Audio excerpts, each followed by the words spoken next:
अस्सलाम वालेकुम जी। I hope आप लोग ठीक-ठाक होंगे और बहुत खुश होंगे। मैं तो आज बहुत खुश हूँ बिकॉज़ मेरा आया है पाकिस्तान से इस पार्सल के लिए मैं इतनी एक्साइटेड थी और मैं इतना वेट कर रही थी, मुझे मेल आई हुई थी और जैसे ही बेल हुई मैं भागी हुई आई थी और मैंने आके डोर ओपन किया और आगे से मेरा पार्सल इसको पड़ा कुछ हुआ टाइम तो मैं वैसे ही देखती रही, मुझे फ़ील हो रहा था कि कैसे मेरी मामा ने पैक की होंगी चीज़ें और कैसे उन्होंने भेजी और मुझे ऐसे लग रहा था हर चीज़ में से ना मेरी मामा की खुशबू आ रही है। उनके हाथों की जो प्यार है वो सारा मुझे फ़ील हो रहा था, तो मैं काफ़ी देर खड़ी रही और मेरे आँसू आ रहे थे याद करके कि कैसे और मुझे पता भी था इसमें क्या भेजा होगा लेकिन जो है ना वो एक खुशी अलग है। आप लोग भी इस चीज़ को देख सकते होंगे कि हम पाकिस्तान में जब शॉपिंग करते हैं तो हमें तब भी अच्छे ही लगते हैं स्पेशली जब हम ईद की शॉपिंग करते हैं तो ये गर्ल्स को होता ही है कि बहुत बहुत एक्साइटेड होती हैं। बट अगर आप आउट ऑफ कंट्री हैं ना, अपनी फैमिली से दूर हैं और पहली या दूसरी ईद है आपकी उनके बगैर, तो ये वाली जो फीलिंग है ना, ये मैं बयान नहीं कर सकती मुझे इस टाइम क्या फ़ील हो रहा था। तो मैंने इसको फिर खोला, मुझे सब्र नहीं हो रहा था। हालाँकि ना मैंने इसको अभी ओपन नहीं करना था क्योंकि मैं अभी थोड़ी देर पहले ही सोई थी और ये 10-11 बजे ही पार्सल रिसीव हो गया था।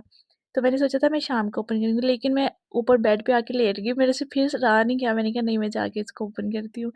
तो मैं दोबारा से आ गई नीचे और लिविंग रूम में पड़ा हुआ था, इसको मैंने ओपन करना शुरू कर दिया वन बाय वन और फिर चीज़ें भी देखनी थी कि सारी कंप्लीट आ गई हैं कि नहीं क्योंकि जब हम टीसीएस वगैरह करवाते हैं तो कुछ चीज़ें कहते हैं कि मिसिंग भी हो जाती हैं बट अल्हम्दुलिल्लाह मेरी तो सारी चीज़ें आ गई थी। और जो है ना ये सारे जो चीज़ें थी मम्मा ने पैक करके भेजी थी और मैं बड़ी खुश हो रही थी कि चलो जी आ गई है। और अच्छा फिर इस पे ये क्वेरीज़ होती हैं कि ना पार्सल आपने कैसे मंगवाया? मुझे भी नहीं इतना ख़ास आइडिया था, तो ये हमने ना डीएचएल करवाया है। डीएचएल इसलिए कि वो 1 वीक में भेज रहे थे, बाकी जो है टीसीएस करवाते थे तो वो 3 वीक्स का टाइम ले रहे थे और अभी ईद में 2-3 दिन रह गए हैं तो फिर 1 वीक वाला करवा लिया था और आई थिंक 1 वीक या 9 डेज़ में आ गया है, लेकिन इन्होंने बहुत ज़्यादा ओवर कॉस्ट किया है, काफ़ी ज़्यादा चार्जेस लिए हैं। ये 12 केजी का पैक है तो इसके उन्होंने 50 प्लस लिए हैं, 50,000 और शायद 900 कुछ इस समथिंग। तो ये बहुत कॉस्टली पड़ा है, तो नेक्स्ट टाइम हमने कहा कि चलो कार्गो करवाएँगे, वो अच्छा रहता है। और इसमें जो सारे मैंने लॉन वगैरह के इस तरह के ड्रेसेस ही मँगवाए हैं, क्योंकि जब मैं यूके आई थी तो मैं ज़्यादा ना इतना स्टफ़ नहीं लेके आई थी कपड़ों का और जो कि मुझे बहुत ज़्यादा रिग्रेट था। कुछ मैं शादी के 1 वीक बाद आ गई थी और मेरे पास जो हैवी और इस तरह के ड्रेसेस थे ना, वो सारे यूज़ हो गए हैं, दावतों वगैरह में और इस तरह चल गए थे। लेकिन उसके बाद फिर मेरे पास नहीं थे लॉन वगैरह के और डेली वेयर के कपड़े, तो फिर मैंने वो ऑनलाइन पसंद करके वो सारा ऐसे करके भेज दिया। कुछ मम्मा ने अपनी तरफ से भी लेके भेजे हैं, तो मैं बहुत खुश हो रही हूँ मामा लोग की तरफ से भी दी है। हालाँकि फिर मैंने जो बैंगल्स वग़ैरह और हेवी जो ज्वेलरी थी ना, मैंने मम्मा से कहा वो आप ना बेचें, वो घर ही रख लें। तो जब दोबारा कभी चक्कर लगेगा तो फिर मैं मँगवा लूँगी। तो क्योंकि बहुत ज़्यादा वेट हो हुई जा रहा था, बढ़ी जा रहा था। लास्ट ईद पे भी मैंने ड्रेस मँगवाया था, लेकिन वो एक ही आ सका था, वो किसी के हाथ आया था तो उन्होंने ज़्यादा जो सामान था ना वो हमारा ला नहीं सके थे। तो इस बार फिर मैंने सारा ही एक साथ ही मँगवा लिया है। तो आप लोगों ने भी अगर कभी करवाना हो तो कार्गो बेस्ट रहता है। बाकी जो है ना मैंने कुछ कैजुअल जो ट्राउज़र्स होते हैं ना मम्मा से कहा था वो भी मुझे स्टिच करवा के भेज दें, क्योंकि वो यहाँ से नहीं मिलते हैं। और अगर किसी ने पाकिस्तान से ट्रैवल करना हो ना यूके, तो मेरी एक सिंसियर एडवाइस है, आप अपने साथ काफ़ी सारी बेडशीट्स लाज़मी लेके आएँ। यहाँ पे अगर तो आप शादी के बाद आ रही हैं तो उस हिसाब से अपना जो किंग साइज़ बेड की या इस तरह ले आएँ। अदरवाइज़ अगर आप स्टूडेंट के लिए आ रही हैं, स्टूडेंट वीज़े के लिए, तो फिर आप सिंगल भी ले ला सकते हैं। मतलब आप कोई भी है बेडशीट लाज़मी लानी है, यहाँ से बेडशीट्स बहुत कम मिलती हैं। मुझे अब तक फिटेड शीट्स ही मिलती हैं और मैं चाहती हूँ कि बहुत प्यारी-प्यारी अच्छी-अच्छी बेडशीट्स हों। तो नेक्स्ट मैंने सोचा है कि मैं कार्गो करवाऊँगी बेडशीट्स काफ़ी सारी। और इसके अलावा मुझसे काफ़ी ज़्यादा क्वेश्चंस थे उस पे ना टिकटॉक पे, अगर लोग मेरी वीडियोस देखते हैं, तो मैं बाकी भी एक डिटेल में वीडियो बनाऊँगी कि पाकिस्तान से आते हुए यहाँ पे क्या चीज़ें लानी चाहिए। ख़ैर यहाँ पे वीडियो थोड़ी-सी ब्लर आ रही है, एग्ज़ैक्ट कलर नहीं आ रही क्योंकि ये ऐसे मैंने डे लाइट में थोड़ी बहुत बनाई है, थोड़ी बहुत सी लाइट आ रही थी बाहर से। तो ये जो है ना इसमें मेरे हस्बैंड की सिर्फ़ 2 ही चीज़ें थी, एक ये इंजन क्या उनकी शॉर्ट्स है और एक ये चप्पल उन्होंने मँगवाई है, बाकी ये सारी मेरी थी और कुछ कैजुअल सी जो है मैंने ज्वेलरी मँगवाई है और जायनमाज़ भी जो सबसे लाइट वेट थी घर पड़ी हुई मम्मा ने वही भेजी है, क्योंकि बहुत ज़्यादा हेवी वाली थी तो फिर वो 2-3 केजी उनका ही वेट बन रहा था। और ये इस तरह के सिंपल से कपड़े हैं। और इनमें से गेस करें कि मैं ईद पे क्या पहनूँगी, ईद का ड्रेस इनमें से कौन-सा होगा? मैं खुद अभी कि नर्वस हूँ क्योंकि मुझे ये 2 ड्रेस इनमें से ज़्यादा अच्छे लग रहे हैं ईद के लिए, तो अब देखते हैं मैं क्या वियर करती हूँ। तो ये सारे ही ड्रेसेस बहुत, बहुत प्यारे हैं, मुझे तो ज़ाहिर-सी बात है बहुत प्यारे लग रहे हैं, पता नहीं आप लोगों को कैसे लग रहे होंगे।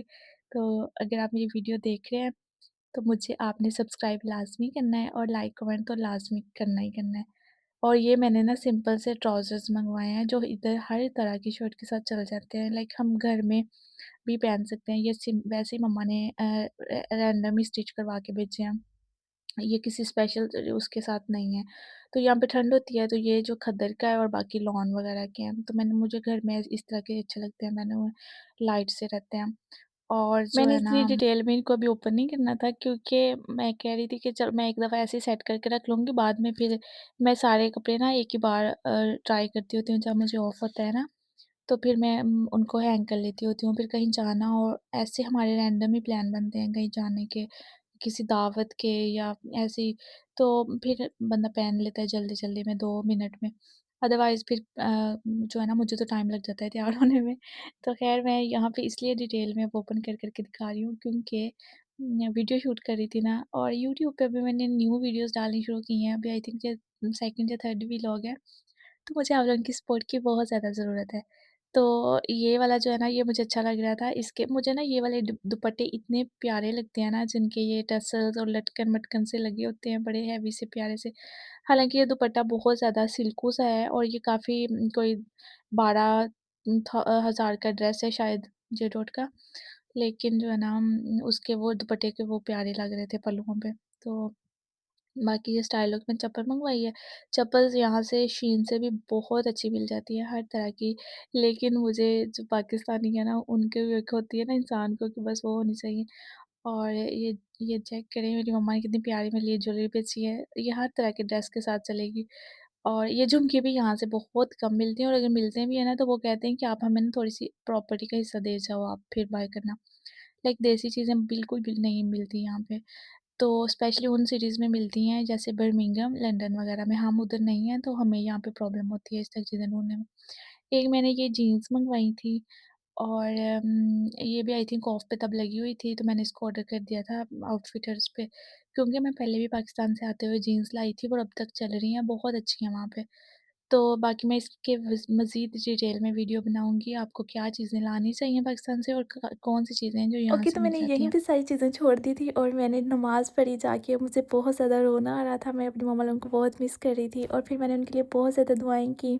और हमारे पेरेंट्स हमसे हमेशा प्यार करते रहते हैं, चाहे हम दुनिया के किसी भी कोने में हमारे चले जाएँ। वालिदैन का साया हमेशा हमारे सरों पे सलामत रखे और उनको लंबी सेहत वाली ज़िंदगी दे। आमीन, आमीन, आमीन।